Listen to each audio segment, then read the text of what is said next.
start this panel, it's my great pleasure to be here with Elisa, Bertino, and Jelena Mirkovic.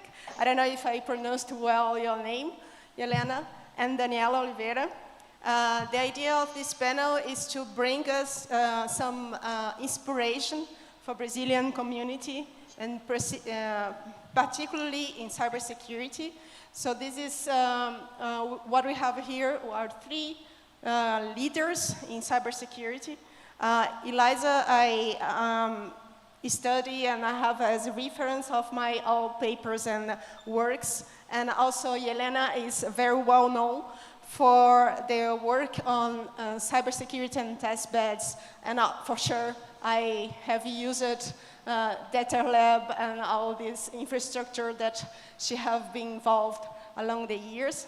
And Daniela, I could not have anyone else here because we are in Minas Gerais and you are from here, so you talk a little bit about that. And it's very good to have you here also.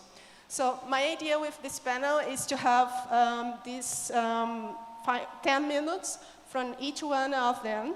And then we pass to questions. The idea of their talk that I asked them, of course, I just suggested some agenda in terms of bringing an idea of their career path, and then also some information regarding to how then have been working to bring some education activities inside their classes and day by day and research regarding to cybersecurity. This is a joint panel with the organization of SBSeg and also the IEEE Educational Activities Board that I'm involved in here. Yeah.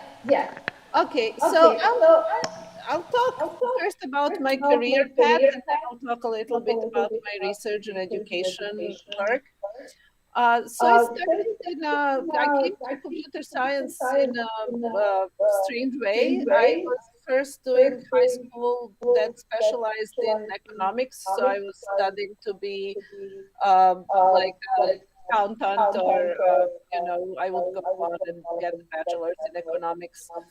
And then I discovered computers. I had a first year class, we were learning BASIC, and I really liked it. This was my first contact with computers, and I decided I want to study computer science. And so after high school, I went to University of Belgrade to electrical engineering and computer science department. And I studied, we do 3 years of pretty much pure electrical engineering and then 2 years of computer science. And by the end of 5th year, I got introduced to research. So that's rather late. We know that bachelor students, undergrad students do better if they are introduced to research earlier, but that's how it was in my time. And so I learned about research. We did some networking research. That became part of my bachelor's thesis, and I really liked it. And I saw my other peers decide to go on to grad school, and I decided I would like that too. I wasn't really well informed what PhD is and what grad school is, but I just kind of went with the flow, and it worked out pretty well. I went to UCLA and I got my master's and PhD from UCLA. And there, when I started doing research, I started working first on wireless communication, and then I transitioned into security by chance almost. My advisor had some grant in security, and he wanted me to work on that. And so I started working on it, and I started to learn more about the field. And the more I learned, the more I liked it. And so I stayed.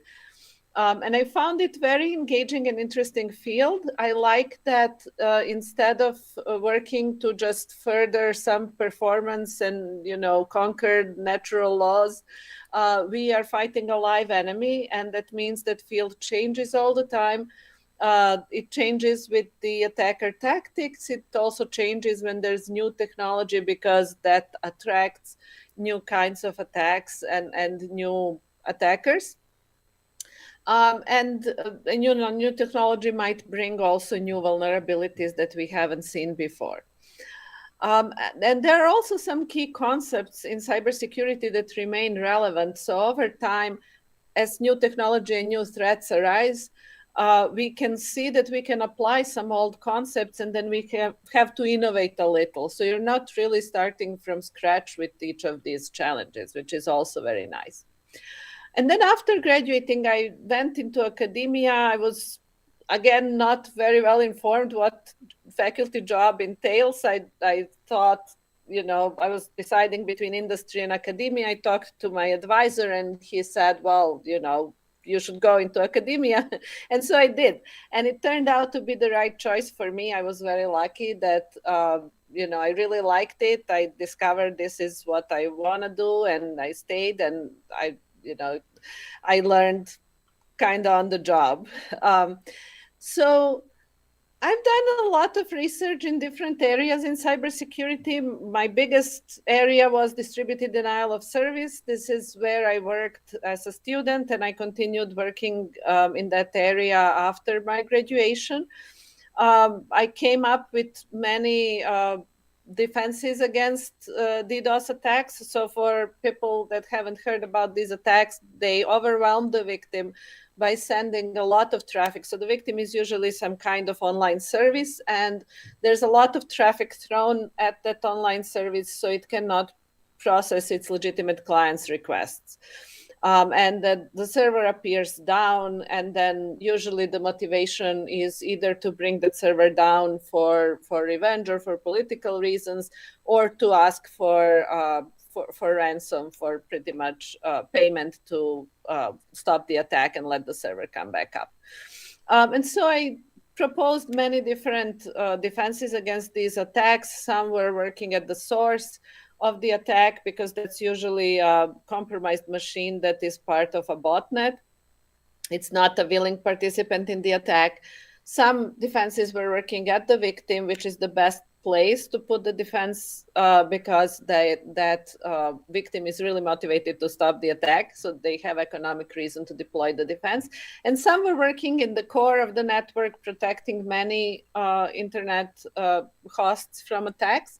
Some were working at an ISP level, so the ISP could sell this as add-on service. And I looked at defenses, proposing defenses against general attacks that are just like flood of traffic, and specialized attacks, for example, those that attack some key resource at the application, for example, computation resource, and how you could design defenses against these. I also worked on benchmarks for defense evaluation so that we could evaluate various DDoS defenses using the same kind of tests.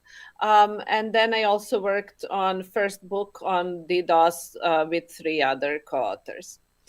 I worked on other security topics as well during my career, so it's coming now to 20 years. I worked on IP spoofing, passwords and other ways to authenticate users, malware analysis, binary analysis, and user privacy. And I also got involved with testbeds pretty early. So as I was doing my PhD work, Emulab testbed became live, and we started using it. And then when I joined USC ISI, they were running the Terlab testbed, and I started working with that testbed as well. So I worked a lot in testbed experimentation, helping develop interfaces that are better for users, that are usable, helping testbeds efficiently set up experiments, and working on reproducible experimentation. In the area of education, I got interested in using testbeds for cybersecurity education pretty early on. So as soon as I started working for USC ISI and I got involved with the Terlab project, I started thinking how we could use this in education. And then at the time, NSF didn't really have a funding mechanism for that kind of work. So they would fund education work for undergraduates, but not for graduate students. So if you were developing some lab materials for undergrads, you could find funding from their education department. But if you were developing something for grad students, that did not really have a dedicated program. And then the cybersecurity funding was really mostly research, that there was no funding for cybersecurity education. And so I kind of, spent a few years looking for the good program. And when I found it, I applied to it and got the award with 4 other educators to develop homework materials for learning cybersecurity using testbeds. And this resulted in 25 exercises that became part of the DETER Labs offering. And also DETER Labs Ops developed some interfaces for students and teachers that were different from those that are used for research. And that really helped us gain a lot of users. So from 2010 onward, we had hosted more than 250 classes, some of them repeatedly. So we only count them once, but they might happen year after year. And we educated more than 20,000 students. I also, after that, had a follow-on effort to develop offense-defense exercises for classes that would also be done on test beds.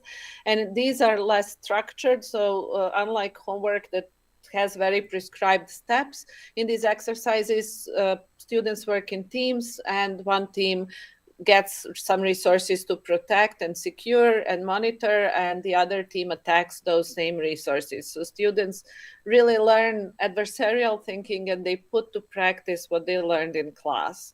So students find this challenging, but also very rewarding once they manage to make some headway into the exercise.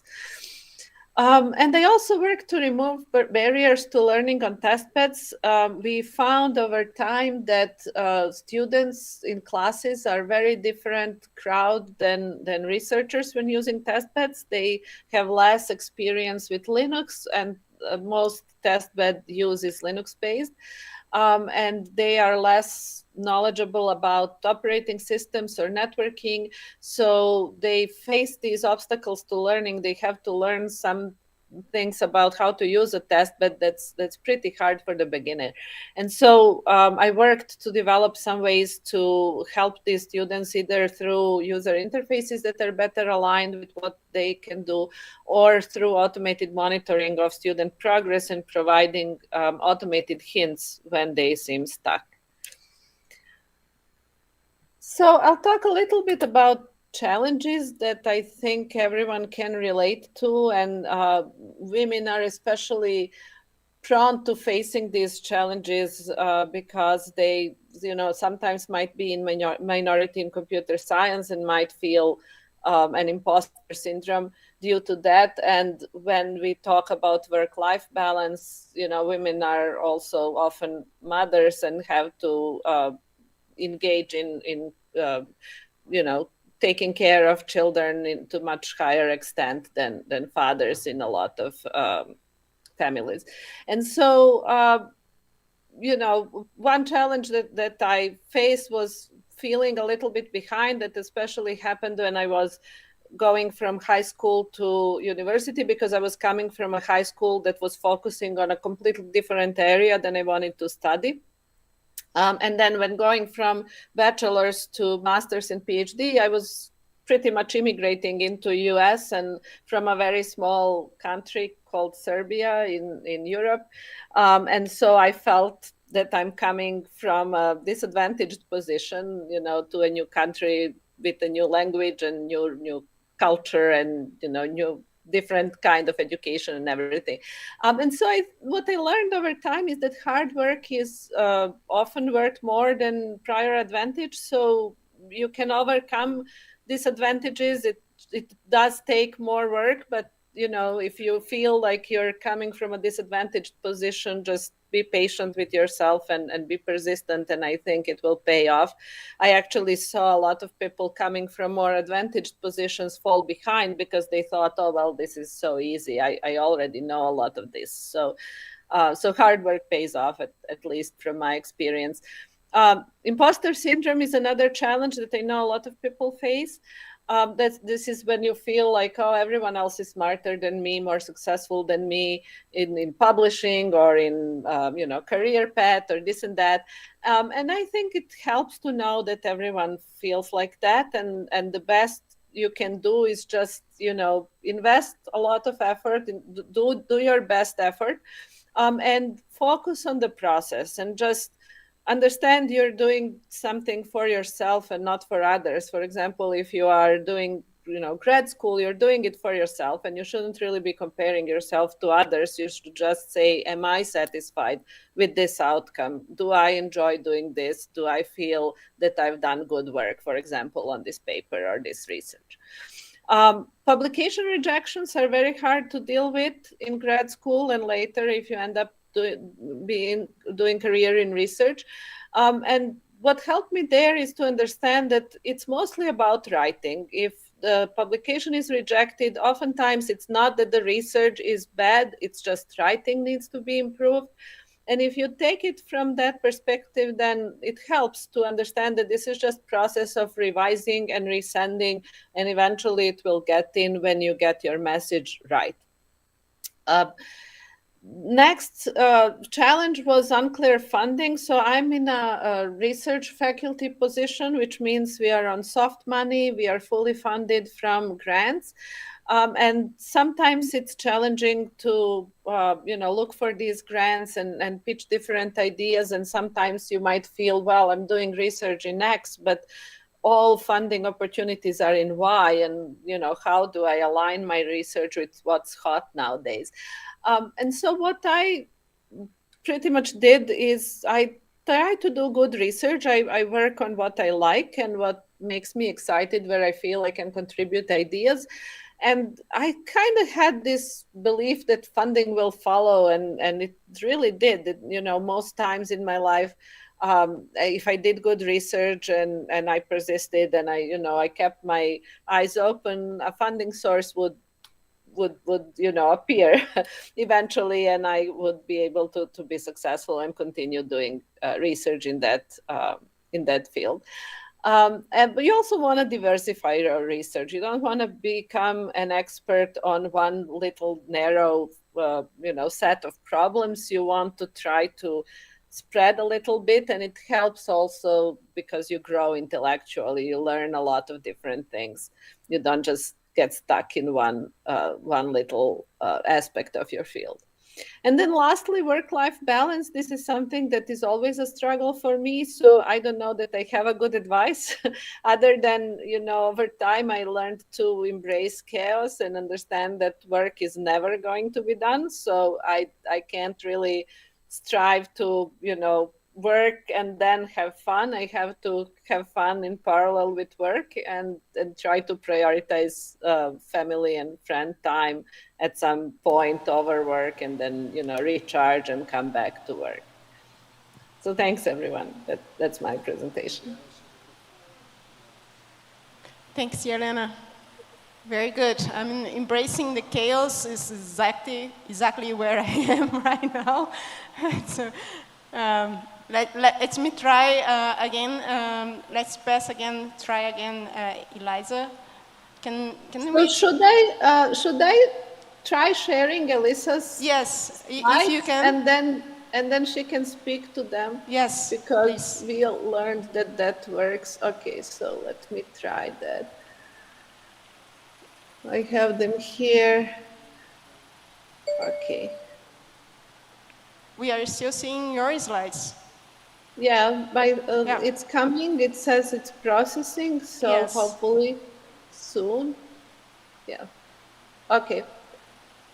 So now, yes. Can you speak first? Yeah. Okay, great. Very good. Yeah. So go ahead, Elisa. Okay, let's try to be short. I want just to give a very short, a quick overview of my history. This will be very short. No, can you go back? Okay, yes. So first, I received my doctorate in computer sciences in 1980.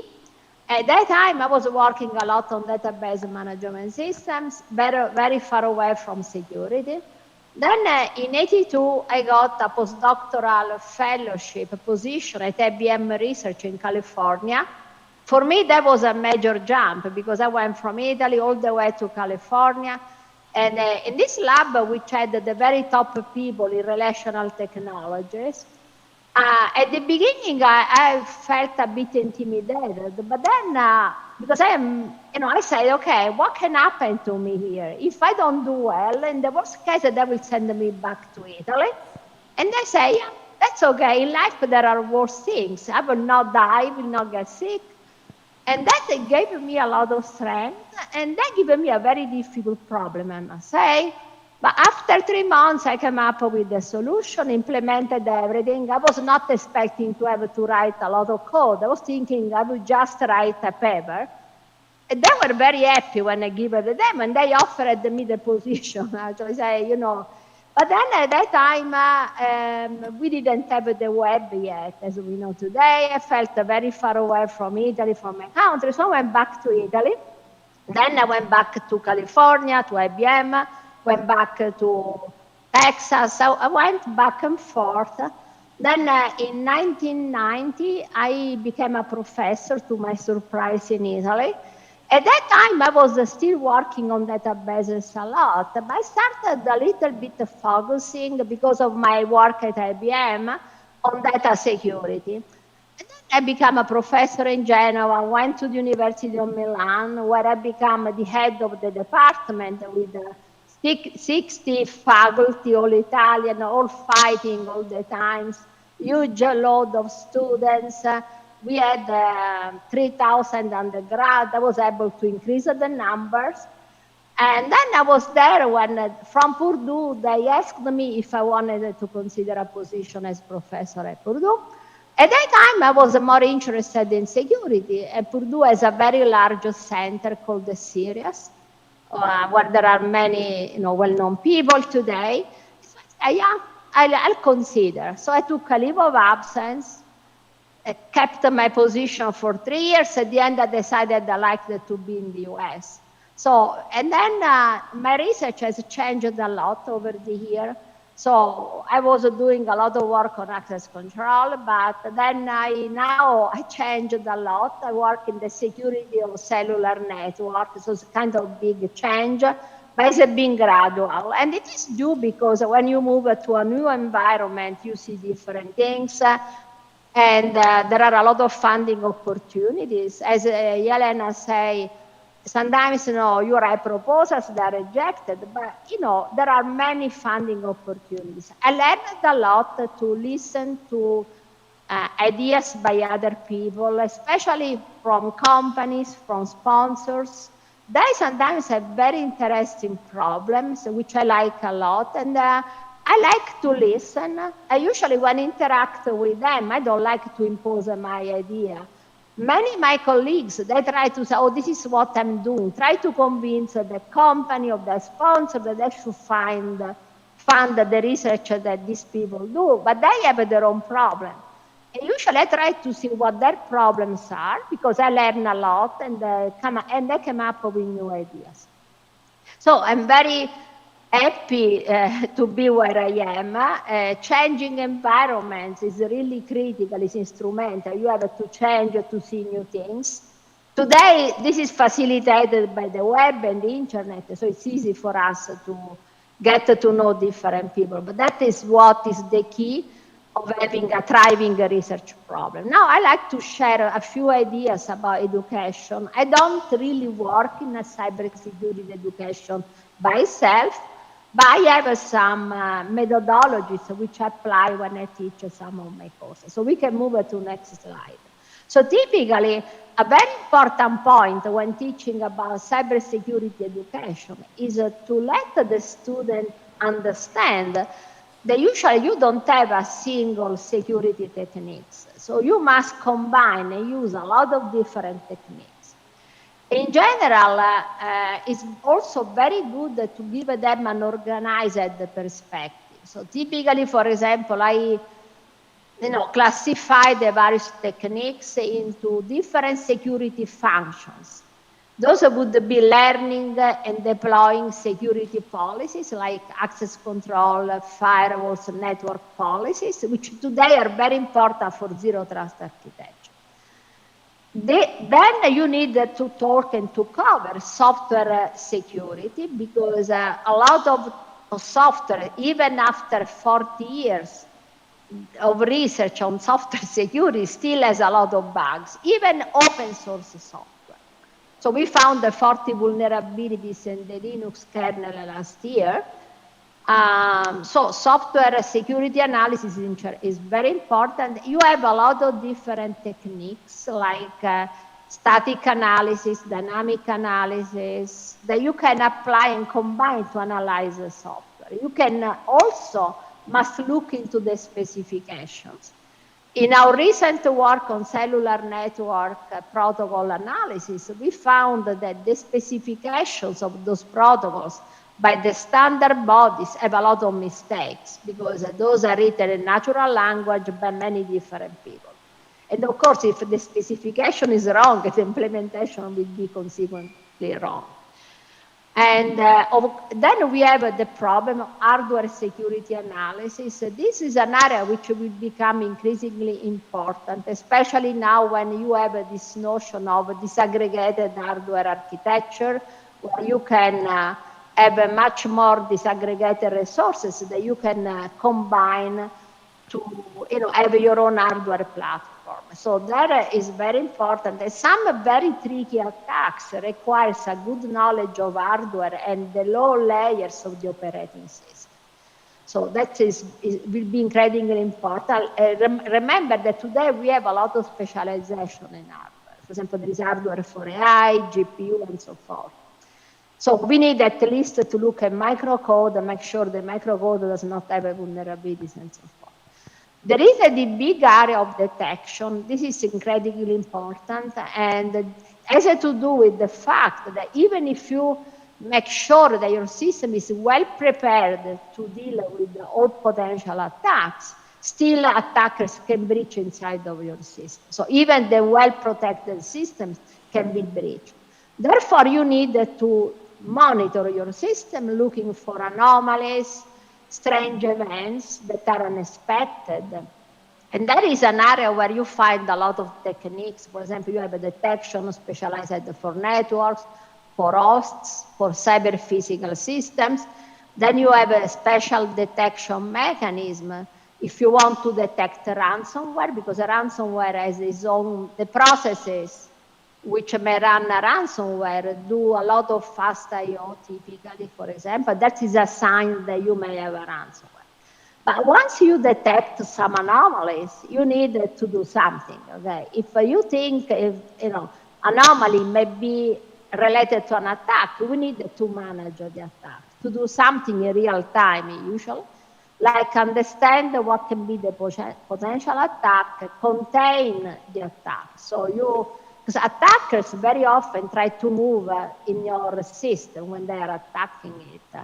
And there are many cases for real attacks where this has happened. So you need at least, say, block a portion of your networks, something to really stop the attack. Then once the attack is stopped, you have removed the attacker, hopefully, from your system. You need to do forensics to understand clearly what happened to this attack, how the attackers got into your system, in order to see whether you have a weak point, unprotected component in your system. And today, of course, you have a lot of sophisticated attacks.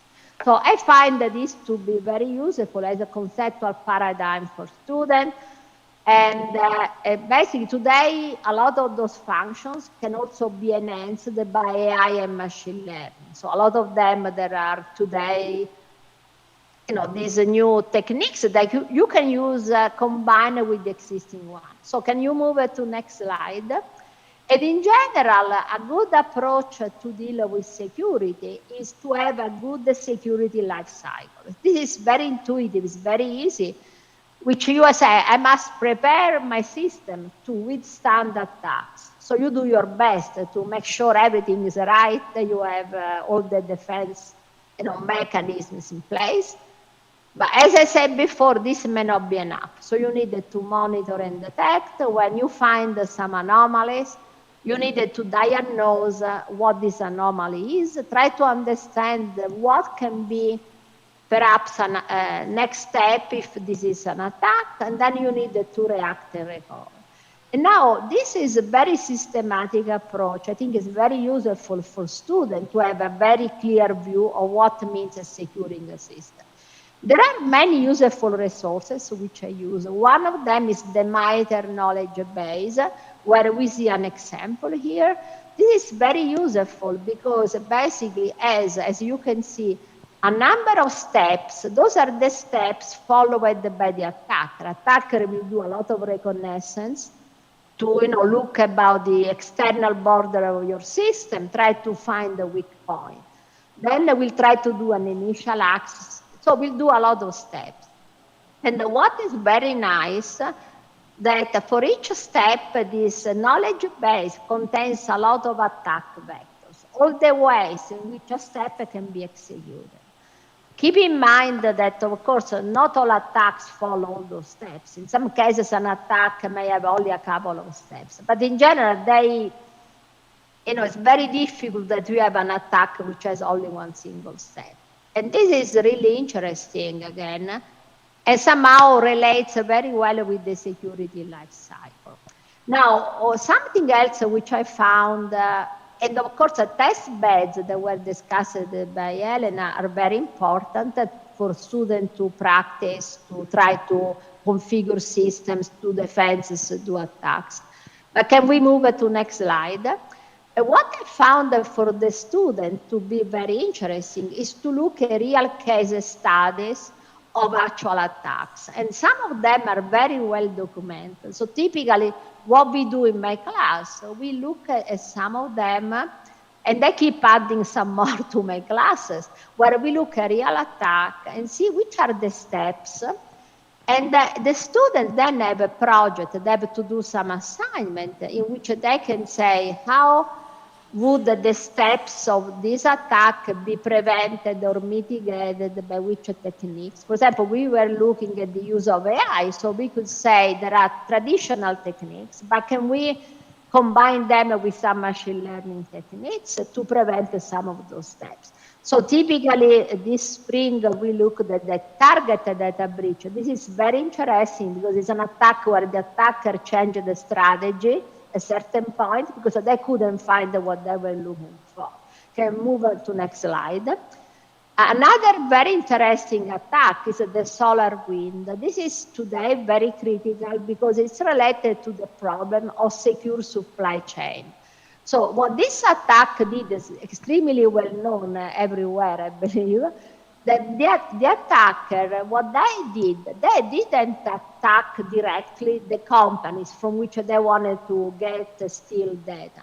They attacked a software provider, a company which provides a network monitor, and they were able to inject inside of a patch that this company was preparing to update the monitor and send it to all their customers. They were able to insert a piece of malicious code.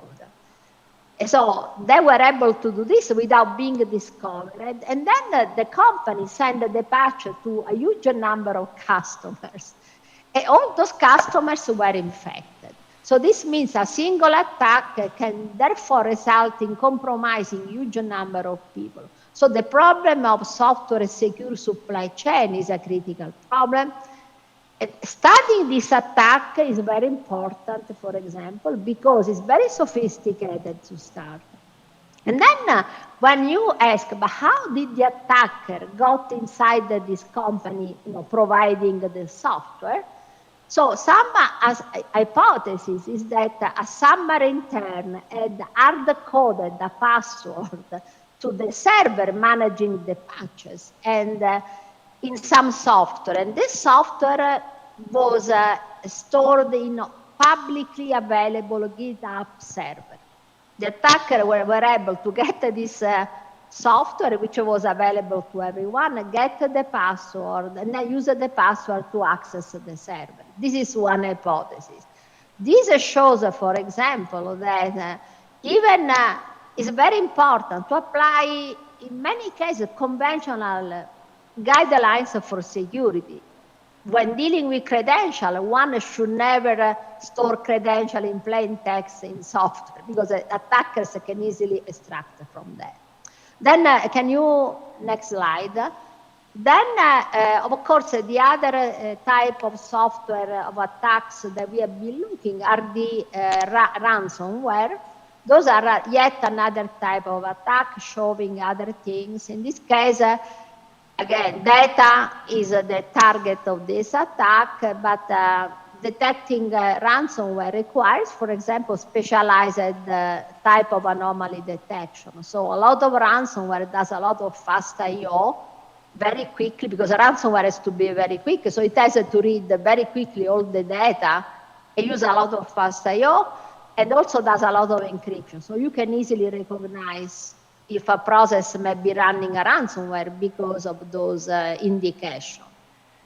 But of course, I keep adding more, but I found that usually I give students projects in which they have to see how they would defend against this type of attacks. And they like that because they have to study in detail the attack. And at least from my point of view, they realize that in 80% the case, if you do a good security management and you are reasonable, deploy reasonable guidelines, you are in good shape. Of course, there are very sophisticated attacks, but those are not really the majority of the attacks. Okay, so that's everything from my side.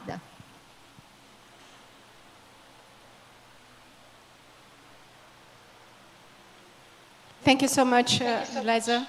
We are now passing to Daniela. I will just share my screen. Yes. Okay, I'm very happy to be here because not only because I'm from Minas Gerais, but Juiz de Fora is very special to me. This is the place where I spend my school vacation at my family. I have my grandma, my cousins are here. Okay, so Michelle asked me to bring some advice, motivation, perspective for women in cybersecurity. So go next. And also talk about professional trajectory.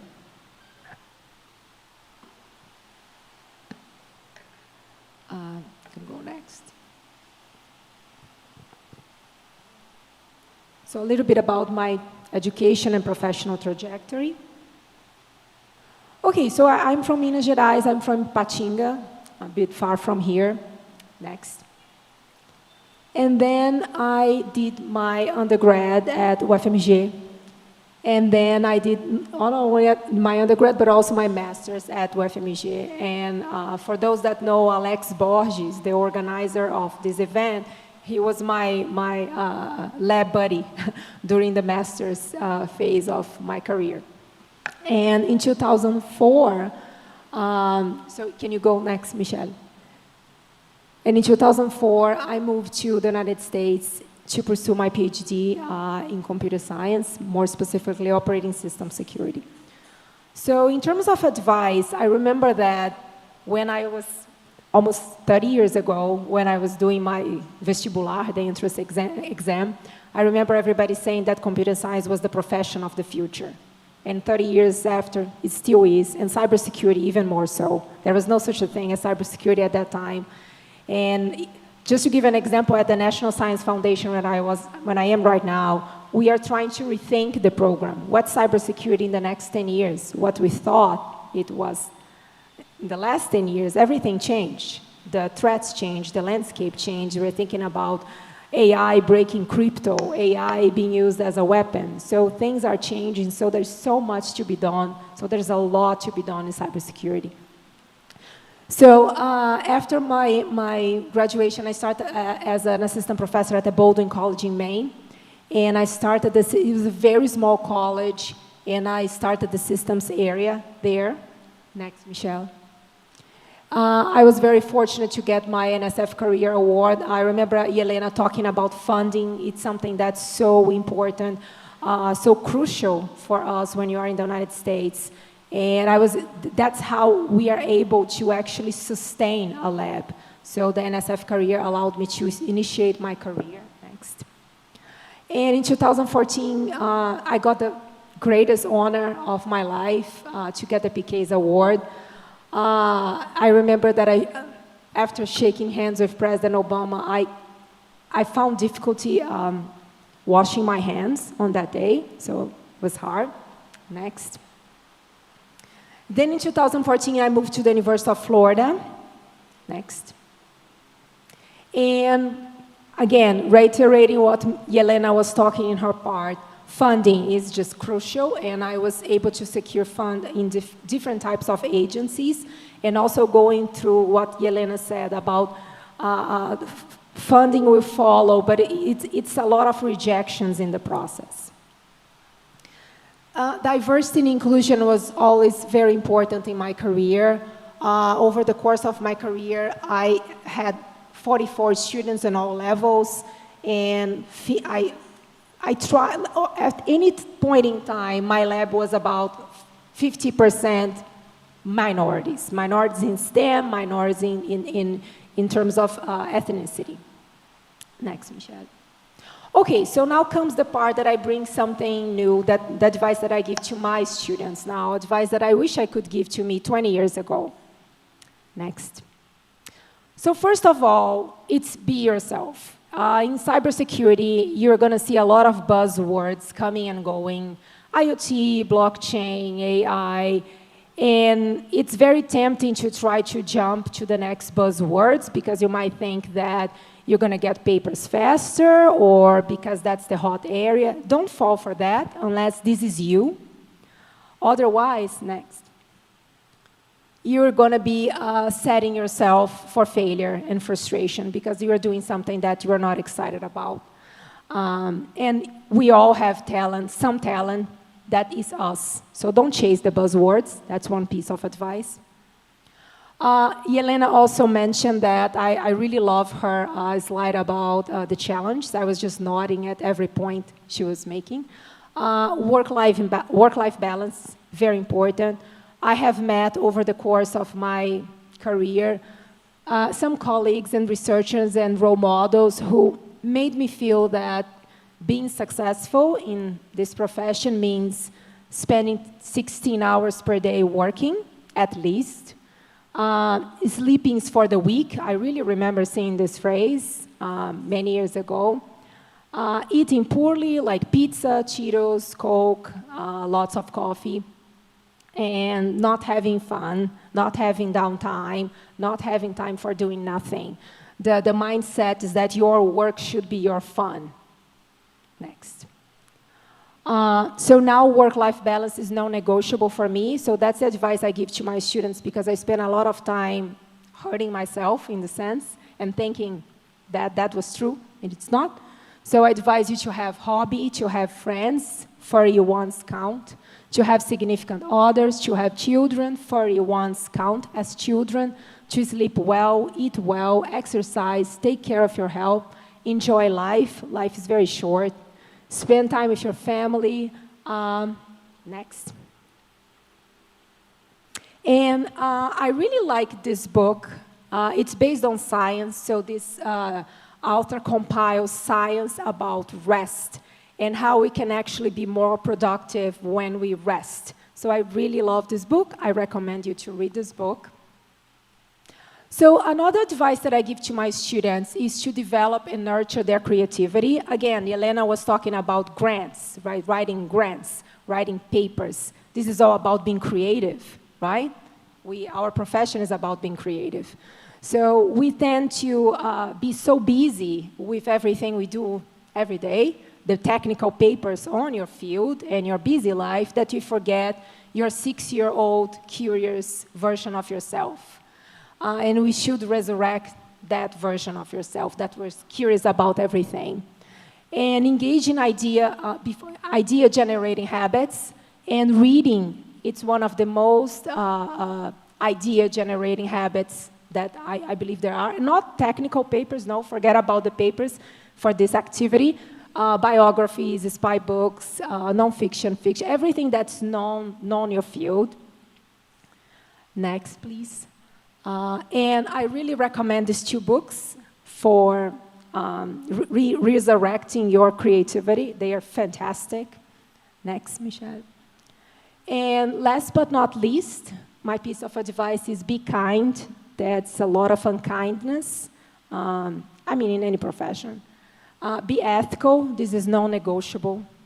And pay it forward. You're going to receive a lot from mentors, from kind people during your career. So when you get to your point, when you have a platform, pay it forward. And thank you. Thank you, Daniela.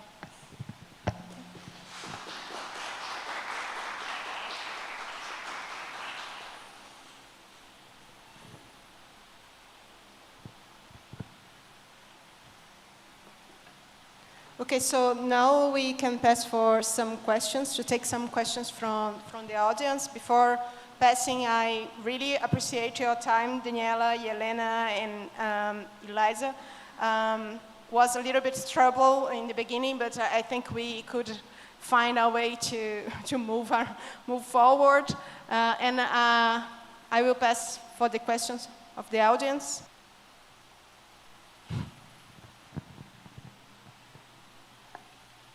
Thank you, Michelle. I will make a small statement about the initiative. I will speak in Portuguese for my students, and I will ask Michelle to translate. I think that will be more quickly my statement. Eu vou falar uma declaração pequena aqui, em português mesmo, para os meus alunos, e Michelle pode ir traduzindo para as pessoas que estão de fora. A gente teve uns pequenos problemas iniciais e se tinha alguém que podia superar esses problemas, eu sabia que seria Michelle, então, Michelle, muito obrigado.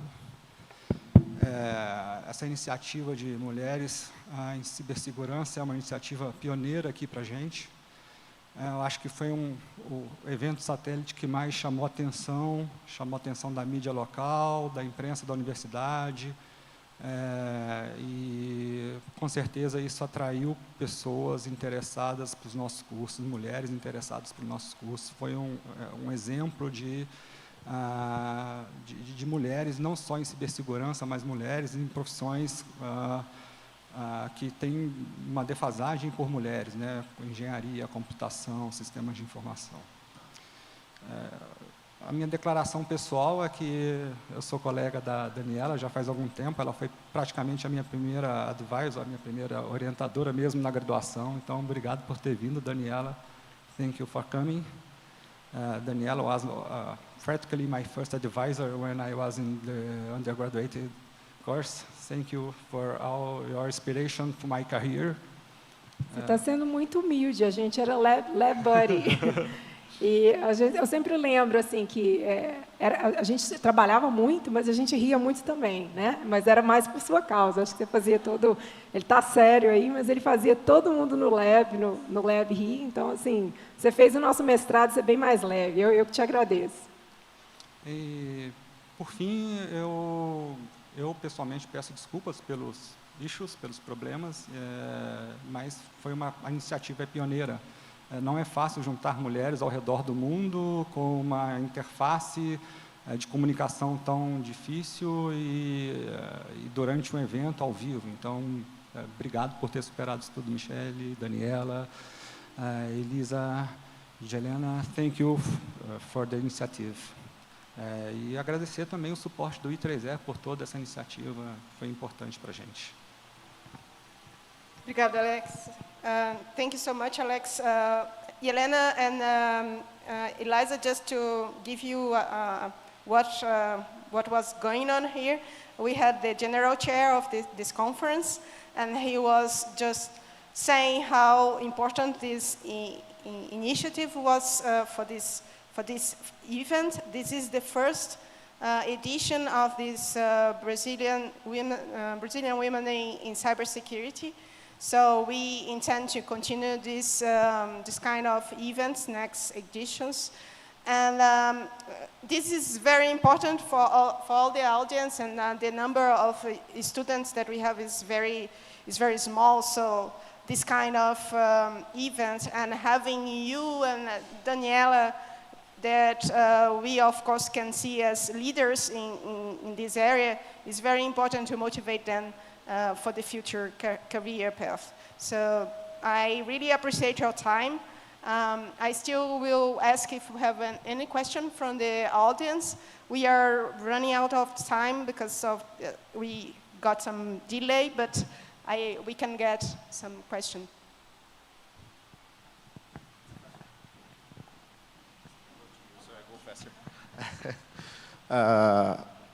More than once here, you told about work-life balance. And really, many of us were looking at each other and saying, yeah, that's important. How to achieve that? And since some of you did, at least you said, Daniela, that you did, when was it, at which point of your career you think that you realized that, well, I should get more life? And, well, even if that means less work, I'm not sure how that went. So as I mentioned, these were advice I wish I could give to my, so it was very late. I don't remember when, but I think you have to realize that you cannot do it all. So something gotta go, okay? So if you need to say, I have to sleep at least 7 hours. I have to have this, so you have to put the boundaries, and don't think that, oh, yes, I can do it all. I will manage. It's just a time management. I will be effective. No, something gotta go. I think at least that's how I'm doing. I'm focused. I'm deciding what are my priorities and things that I have to cut. Otherwise, I don't. The day is 24 hours. That's it. If I can add a comment myself, so for me, I don't see, because I really like what I do. I have a lot of fun. So in a way, I don't have the problem. And because I try to be very organized, so I have time for other things. But something to which I give a lot of priority is for the younger people working with me. Those are my highest priority because I really want them to be successful, okay? And that's what is most important for me. Other things like personally, I say I don't need any more paper, I don't need many other things, but I really care a lot for the younger people. So that is my priority. And in general, I don't have many conflicts. Again, because also when you are very focused, you know what you want to do at each stage in your life, then you do. For example, when I was very young, I said I want to become a professor. That's what I want to do.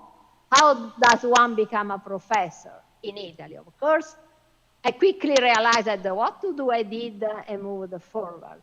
So I try really to look around and see, how people, which strategies people have to achieve their goal, and try, come up with some organized approach on myself. So in my case, the work-life balance also came rather late. it was a process, but I think that what Daniela said is very important. You have to understand that you cannot do it all, and you must prioritize. And so sometimes you might find yourself just, by inertia saying yes to many things that you really shouldn't. People will ask you to do this or that, and you will commit, and then it will be hard to go back and say, oh, wait, I actually realized I cannot do that. So you might try to do it all. And that's what gets me in trouble. So I learned over time to say, I said yes to this, but I realized I cannot do it. And then prioritize at work, prioritize off work. And, think about what brings you joy, what you really need to do, either because it's super important and you can't skip it, or it brings you joy and you want to do it, and then say no to other things. Something that I did by accident, that was the best thing, I think, for work-life balance. When I started at NSF, we cannot touch NSF systems and email when you are abroad. So the first time that I took a vacation here in Brazil, I had to remove my email, my work email, from my cell phone, and I didn't bring my laptop with me for the first time ever. And I couldn't believe how amazing it is to actually have a vacation when you don't need to read your email. So I came back and I didn't install my email. I know everybody says it's great. I never installed my work email on my cell phone. And every time I travel, it's really travel. So this was 2 years ago, and this was really, really good. Very good. I myself learned a lot with you. I don't know if I have last question. If not, I thank you again, Jelena, Elisa, Daniela, for your time. For sure, we have learned a lot, and your experience enriched our symposium here. Thank you so much. Bye-bye.